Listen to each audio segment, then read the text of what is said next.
ముందుగా అందరికీ జై తెలంగాణ.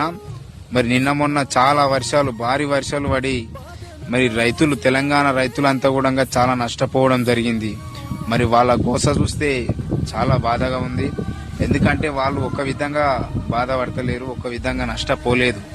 ఎందుకంటే ఒకటి వరి పంట వల్ల, రెండోది వచ్చేసి పత్తి పంట వల్ల, మూడోది వచ్చేసి కంది పంట వల్ల కూడా. ఎందుకంటే వరిసేను కోతం అనే టైంలో వర్షం పడి నీలపల్లి కావడం జరిగింది. మరి పత్తి బయటికి వచ్చిన పత్తిని తీద్దామనే టైంలో వర్షం పడి ఆ పత్తి తడిసి నల్లగా అయిపోతుంది, అదొక నష్టం జరిగింది. మరి కంది పంట బాగా పూత వచ్చింది.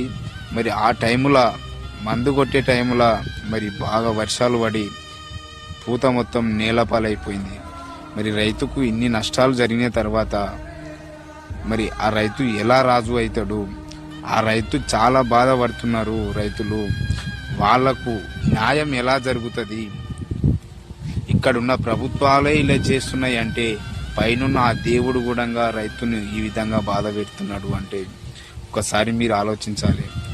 రైతు కష్టం చేయకపోతే మనకు 5 ఏళ్ళు నోట్లకి ఎట్లా పోతాయి? మరి ఆ రైతే ఈరోజు బాధపడుతున్నాడు.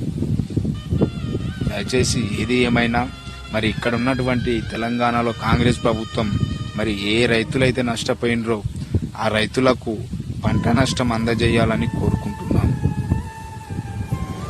జై జవాన్, జై కిసాన్.